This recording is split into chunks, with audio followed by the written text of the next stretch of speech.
नमस्कार मित्रों, न्याय मित्र भारत की बात में आपका स्वागत है। मैं वायस ब्रजेश कुलभूषण और भारती वायस पी के।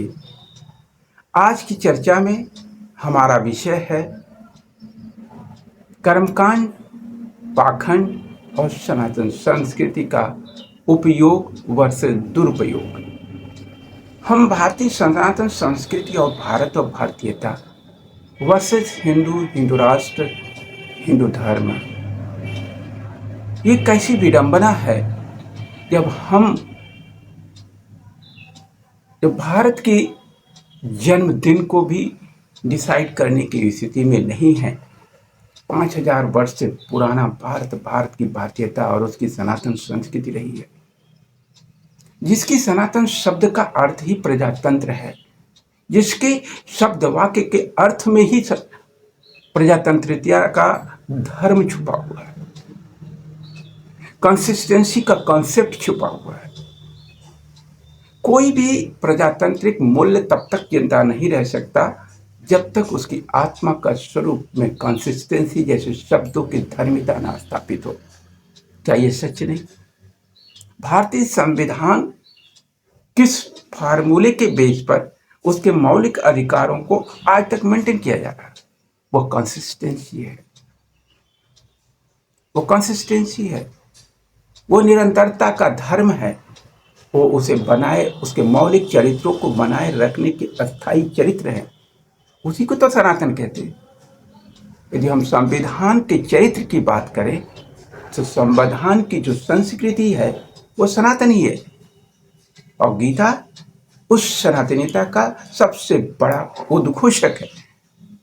यदि हम भारत और भारतीय उद्घोष के धार्मिक चरित्रों पर विषय पर हम चर्चा कर रहे हैं, आज बहराइच के अंदर क्या हुआ?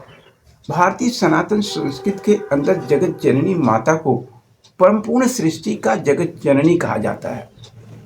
जगत जननी का मतलब होता है कि सृष्टि स्थित विनाशा नाम शक्ति भूते सनातनी गुणाश्रय गुणमय नारायणी नमोस्तुते। ये माता का मंत्र है, उसके 10 नामों के अंदर है। क्या है? फिर से बोलता हूँ, सुनिए ध्यान से। सृष्टि स्थित विनाशा नाम शक्ति भूते सनातनी गुणाश्रय गुणमय नारायणी नमोस्तुते। जयंती मंगला काली भद्रकाली कपालिनी दुर्गा शिवा क्षमा धात्री स्वाहा स्वाधा नमोस्तुते। वही महादेव का मंत्र है। ओम सदाशिव ओंकारा भज भोले शिव ओंकारा ब्रह्मा विष्णु सदाशिव अर्धांगिनी गौरा ओम हर हर हर महादेव। ओम हर हर हर महादेव। ओम क्या है? वो एक निराकार ब्रह्म शब्द है, ब्रह्म वाक्य है, जिससे ही संपूर्ण सृष्टि का जन्म हुआ। और गीता कहती है ओम तस्दिस निर्देशो ब्राह्मण स्त्री विद स्मृत ब्राह्मणास्तन वेदास यज्ञास भीतासुरा पितामस्य जगतो माता धाता पितामह वेद्यम पवित्रम ओंकार ऋकुशाम यजुरेव। उपद्रष्टा कौन? हमारी आत्मा उपद्रष्टा है। उपद्रष्टानुमंता च भर्ता भोक्ता महेश्वर। आत्मा ही भोगता है, आत्मा ही अनुमंता है, आत्मा ही सृष्टा है, आत्मा ही पालन पोषण करने वाली धर्मात्मा ही परमात्मा का अंश है। जो बाहर और अंदर संपूर्ण सृष्टि को संचालित कर रहा वो परमात्मा, जो हर पिंड के अंदर संचालित कर रहा वो आत्मा। बस सिर्फ इतना सा फर्क, सिर्फ इतना सा। तो हम गोपाल मिश्रा को, बहराइच के गोपाल मिश्रा को एक ब्राह्मण समाज से जाता जो अति गरीब और दलित समाज का लगता है। आप जाति कर्म जन्म के आधार पर उसे ब्राह्मण कर सकते हैं, लेकिन उसके पारिवारिक चरित्र और स्थिति को देखें तो दलितों से भी बदतर स्थिति है। हम उस दलित समाज, दलित ब्राह्मण को, ये आपको दूसरी भाषा में समझना तो उसे आप ये कह सकते हैं एक दलित ब्राह्मण को, जिसकी न बुद्धि का विकास हुआ, न आर्थिक हालात का विकास हुआ, न सामाजिक स्तर का विकास हुआ। उस गोपाल मिश्रा के दिमाग को इतना विध्वंसक बनाने वाली यूनिटों की जांच आईबी क्यों नहीं कर पाई? ना कोलकाता में कर पाती है, ना महाराष्ट्र में आईबी एक्टिव हो पाती है, ना उत्तर प्रदेश के किसी भी जिले में आईबी एक्टिव है। आईबी आईबी एक्टिव किस पर के लिए होती है? वो लोग जो सत्ता के विपक्ष में बोलते हैं, सत्ता के खिलाफ बोलते हैं, यानी सत्ता को सचेत करते।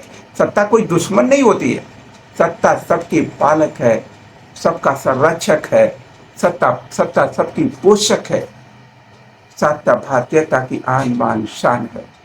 सत्ता किसी का नहीं होती, सत्ता सबकी होती है, लेकिन उसे जाति धर्म के आधार की बंदिशों में, सीमाओं में ग्रसित करना, सत्ता की शक्तियों को नियंत्रित करना, सत्ता को विध्वंसक बनाना सत्ता का ही विरोध है। वो वास्तव में जो लोग सत्ता को विध्वंसक और हिंसक बनाने के लिए प्रशासनिक शक्तियों के संवैधानिक मूल्यों का अवमूल्यन करा रहे, वो वास्तव में उसी सत्ता के सबसे बड़े शोषक और सबसे बड़े दुश्मन हैं। क्या ये संस्कारों और संस्कृतियों की सभ्यता की गारंटी लेने वाले, जिस भारतीय सनातन संस्कृति को हिंदू धर्म में कन्वर्ट करने वाली और सनातन के पर्दे पर हिंदुत्व की स्थापना करने का साहस करने वाली आरएसएस राष्ट्रीय स्वयं सेवक संघ, उसके राष्ट्रीय प्रमुख मोहन भागवत जी उस वैचारिकता के संवाहक क्यों नहीं बन पाते कि यदि वो वास्तव में हिंदू धर्म को सनातन की संस्कृति से देखना चाहते तो सनातन तो प्रजातांत्रिक मूल्यों की स्थापना है, सनातन तो वैज्ञानिक और व्यवहारिक तर्कों के आधार पर जीवन जीने की शैली की अभिव्यक्ति है। तो उसे हिंदू धर्म यदि वास्तव में सनातन का रूपांतरण है तो फिर वो विध्वंसक कैसे हो सकता है? जिस आदि शक्ति को संपूर्ण सृष्टि की जनक कहा जाता, उस आदि शक्ति को अपशब्द बोलने वाले लोग वो न तो हिंदू हो सकते, न वो सनातनी हो सकते, न वो मुसलमान हो सकते, न वो इंसान हो सकते, वो सिर्फ हैवान कहे जा सकते हैं। ये मैं नहीं कह रहा हूं, ये गीता कहती है। क्या गीता के शब्दों को या तो आप मानो और आधे अधूरे शब्दों को मानोगे और आधे को कह रहे ये गलत है। गीता क्या कहती है? गीता कहती है कि जो दो ही, वहां पर गीता के अंदर भगवान कृष्ण दो ही तपस्यों की बात बोलते हैं, या तो तुम देवता हो या तुम असुर हो, असुर योनि उनको मैं डालू, ये गीता के शब्द है। जो लोग सनातन संस्कृति यानी प्रजातांत्रिक सनातनीयता, संवैधानिकता और आध्यात्मिकता के मूल्यों की अवधारणा का सत्यापन और उसके जीवन की संस्कृति को अपने व्यवहारिक चरित्रों का आधार नहीं बनाते, वो सब क्या है? असुर। क्या ये मोहन भागवत जी ये बात कह पाएंगे?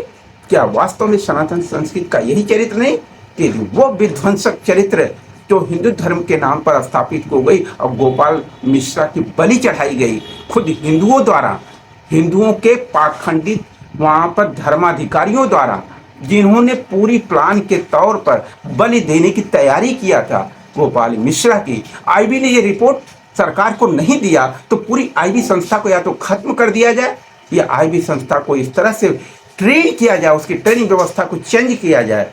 ये चुनौती है सरकार के सामने।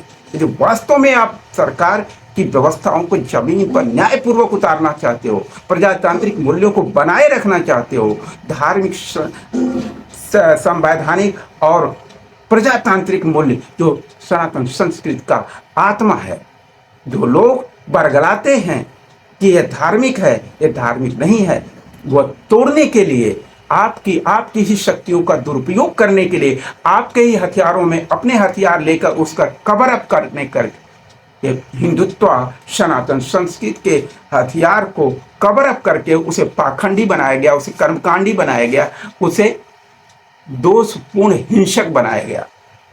सनातन कभी भी इन कब्रों से कभी भी प्रभावित न था, न है, न कभी हो सकता।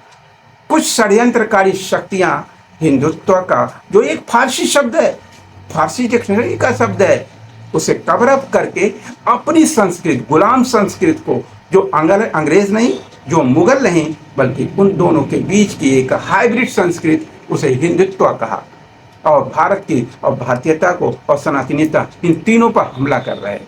किससे? हिंदू से और हिंदू राष्ट्र से।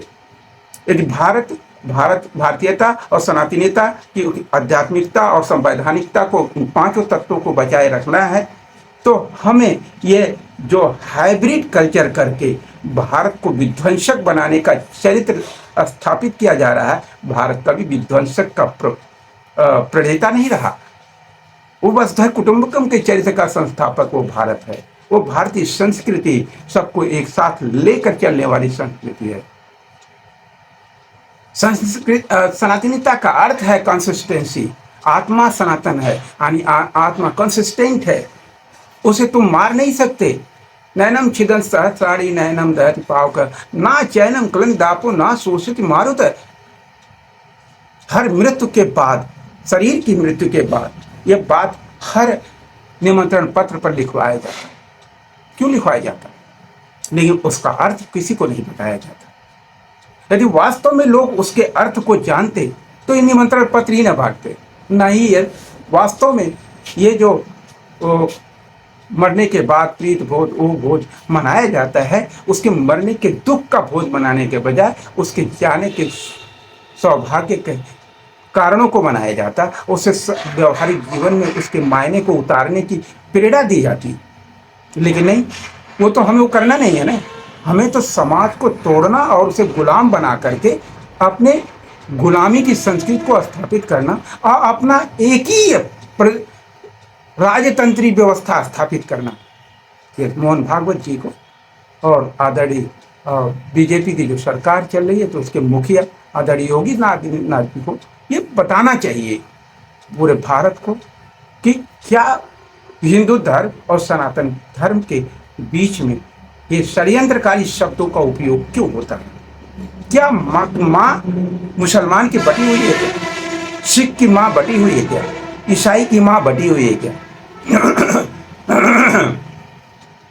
सिखों, ईसाइयों, मुसलमानों की बेटियां और माएँ क्या भारत की दूसरी अन्य माओं से अलग हैं?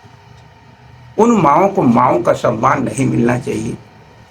उन माओं का यदि अपमान होता है, घर में घुस करके कोई दरिंदगी करता है, कोई गासी भाला बल्लम तलवार लेके घर में घुस जाए, उसको चोरी और डकैती करे और पुलिस सामने से देख रही हो, ना तो उसके घर में छत पर ढूंढने तक, छत पर पहुंचने तक, उसके घर के अंदर जो तांडव हुआ उसमें क्या पुलिस इन्वॉल्व थी?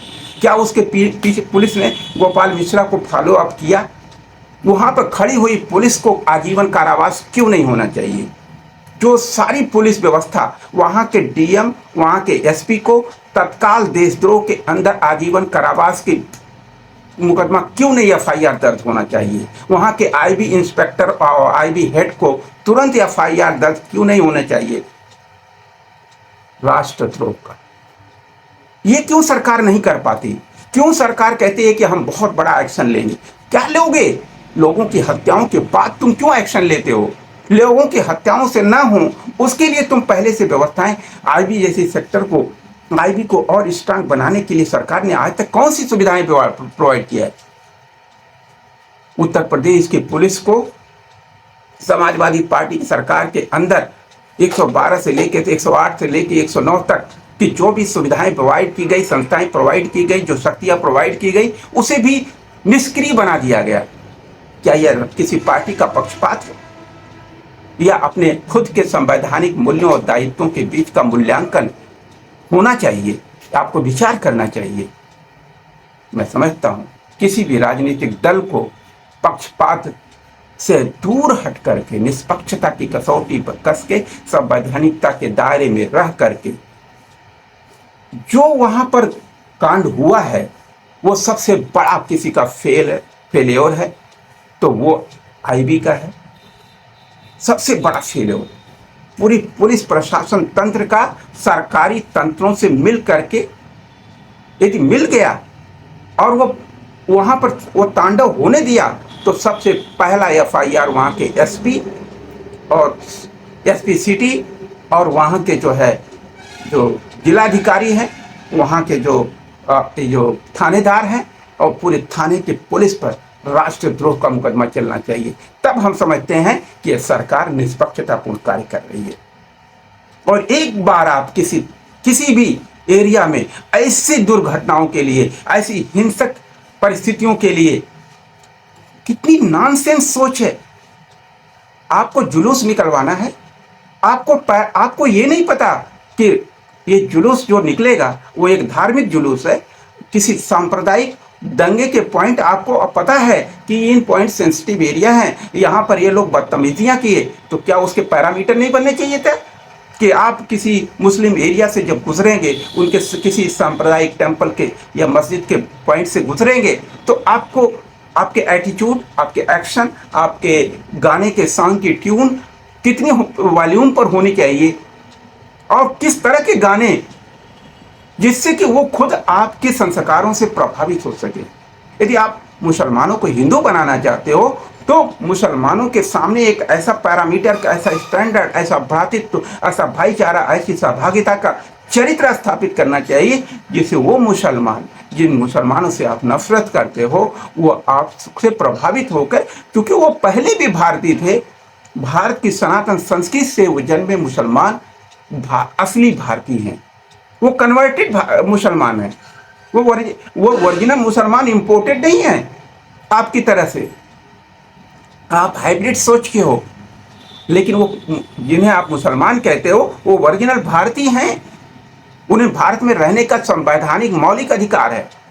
उन्हें आप बदल नहीं सकते हो, उनके चरित्र को जरूर बदल सकते हो, लेकिन अच्छाइयों से, बुराइयों पर अच्छाइयों की। यदि आप उन्हें बुरा मानते हो तो अपनी अच्छाइयाँ उनसे बेहतर साबित करके दिखाओ ना कि उनकी माँ बहन करके वहाँ पर जो तांडव करते। या आजमगढ़ के रानी की सराय, जहाँ पूरा हिंदवी बेल्ट है, यहाँ पर जो बच्चे थे वो कौन बच्चे थे? ST SC OBC PDA परिवार के बच्चे थे, जुलूस में जा रहे थे। वो गाना मैं आपको इसी पर सुनाऊंगा, देखिए सुनिए। नहीं सुन पाएंगे माताएं बहनें, हमारे परिवार और समाज के अन्य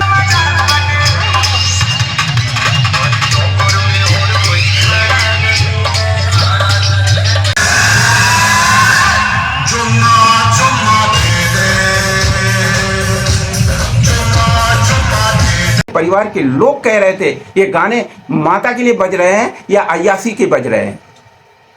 क्या माता की सेरेमनी में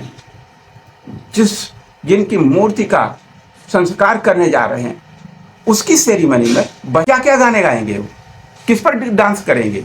वो माता की पूजा करने आए हैं, साधना करने आए हैं, माता का आशीर्वाद चाहते हैं या माता का अपमान करना चाहते हैं? सनातन संस्कृति इसको पाखंडी मानती है, सनातन संस्कृति इसका विरोध करती है।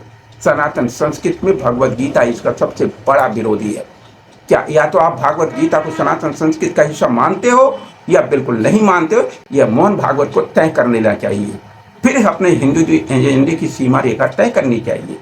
फिर आदरणीय योगी आदित्यनाथ को माता सप्तशती के अंदर माता के जो मंत्र हैं उसके जो तर्क हैं, उसके कारण हैं उसके कारणों की पैरामीटर डिसाइड कर लीजिए, तब सरकार चलाइए। यदि वास्तव में यदि आपको बहराइच के अंदर किसी का कोई वास्तव में ग्राउंड लेवल की डिसीजन और न्याय करना है तो सारे DM से लेके SP से लेकर SP सिटी से लेकर थानेदार से लेकर के पूरे थाने के एक एक पुलिस जो वहां पे खड़ी थी सब पर राष्ट्रद्रोह का मुकदमा चलना चाहिए। तब आप देखिए, मैं देखता हूं किस जगह पर दंगा हो जाता है। कौन सा गाना चाहिए, इसका पैरामीटर क्यों नहीं, इसका आंसर चाहिए। जनता पूछ रही है, भारत पूछ रहा है। न्याय मित्र भारत की बात, न्याय मित्र भारत की बात में न्याय ही उसका मूल आधार है। न्याय तब होगा जब आप जवाब देंगे कि आपके पुलिस प्रशासन और आपके DM साहब का सोच समझ इतनी भी विकसित नहीं थी कि वो ये समझ पाए कि जिस रास्ते से जुलूस निकाला जाएगा उसमें सॉन्ग की वॉल्यूम ट्यून कितनी होनी चाहिए। आप उस तरह से सारे घरों के ऊपर से माइक तक हटवा दिए, स्पीकर तक हटवा दिए। क्यों हटवा दिए? लोगों को डिस्टर्ब हो रहा था। मस्जिदों के अंदर से ऐलान होती थी, लोगों को डिस्टर्ब हो रहा था, लेकिन मंदिरों पर जब ऐलान होती है तो वो डिस्टर्ब नहीं होता। क्यों? पूजा कराइए, हर कीर्तन कराइए, रामायण करवाइए, कितना कोलाहल चारों तरफ फैलता है। क्या वॉल्यूम स्टैंडर्ड वहां पर फॉलो नहीं होने चाहिए? यदि वास्तव में बहुसंख्यक समाज से आप प्रेम करते हो तो आपके पैरामीटर स्टैंडर्ड होने चाहिए। जो आपके 5% वाले समाज के लिए 95% वाले समाज पर भी एक जैसा होना चाहिए। आप 95% वर्सेस 5% का डिग्रेडेशन करके यदि आप कानूनी व्यवस्थाओं का इम्प्लीमेंटेशन कर रहे हैं तो एक सरकारी तंत्र द्वारा राष्ट्रद्रोह किया जा रहा है। मेरे समझ से आदरणीय सरकार को, आदरणीय मुख्यमंत्री को, आदरणीय परम आदरणीय प्रधानमंत्री जी, जो कि निहायत संस्कारित व्यक्तित्व के व्यक्ति हैं, शालीनता के पुजारी हैं, वास्तव में वो शालीनता उनका चरित्र है, तो व्यवहार में वो दिखाई क्यों नहीं देता? क्यों नहीं दिखाई देता? गोपाल मिश्रा आज वो कितना दलित परिवार है, उसके माँ बाप आदरणीय मुख्यमंत्री से जब मिलने गए, उस हालात की परिस्थितियों को मैं आपको फोटो दिखाऊं, तमाम चैनल चला दिए। वो देखने के बाद, तमाम चैनलों की रिपोर्ट देखने के बाद बीबीएस न्यूज पावर न्याय में तो भारत की बात करता है, इसलिए बहुत दुख हुआ कि जिस सरकार लगातार तीसरी बार सत्ता में बैठी हुई केंद्र की सरकार और लगातार दूसरी बार बैठे हुए मुख्यमंत्री 2027 में जिनका एक फिर से परीक्षा होनी है, उस मुख्यमंत्री का, जिसको अभी उपचुनाव में परीक्षा देनी है, वो ध्रुवीकरण की रास्ते से न्याय सुनिश्चित करना चाहते हैं। ये भारत और भारतीयता के लिए दुर्भाग्यपूर्ण है। सनातन संस्कृति के ऊपर हमला है। भारत, भारतीयता और सनातनीयता, संवैधानिकता और आध्यात्मिकता, ये 4 पिलर हैं। ये 4 पिलर हैं। इन चारों पिलरों पर हमला करना बंद करें। भारत को बचा लीजिए। भारत को तोड़ने नहीं, भारत को छोड़ने की जरूरत है। गोपाल मिश्रा एक बच्चा था, एक मासूम बच्चा, हमारी सत्ता बच जाए, इसके बावजूद कि आप जमीन पर कुछ काम करें। आइए हम सब मिल करके एक ऐसा फैसला करें और सरकार का साथ दें कि जिससे चारों तरफ सुख, शांति और समृद्धि का माहौल पैदा हो और सबके साथ न्याय हो। वो सिर्फ गोपाल मिश्रा के साथ न्याय नहीं, न्याय भारत के साथ होना चाहिए, भारत की भारतीयता के साथ होना चाहिए, उसकी संवैधानिकता के साथ न्याय होना चाहिए, भारतीय संस्कृति और उसकी सनातनीयता के साथ भी न्याय होना चाहिए। जय भारत, जय गीता, जय संविधान के इस भावना के साथ भी न्याय होना चाहिए। आइए हम सब न्याय मित्र बने, यही एकमात्र समाधान है। बराबरी, भाईचारा, सहभागिता हमारा डीएनए बने और भारत उसका गौरव बने, इसका संवाहक बने। Thank you so much. Most welcome to BBS news power. न्याय मित्र भारत की बात में आप सबका स्वागत और आभार, धन्यवाद और आवाहन। आप बीबीएस न्यूज पावर को सब्सक्राइब करें, सहयोग दें, शेयर करें।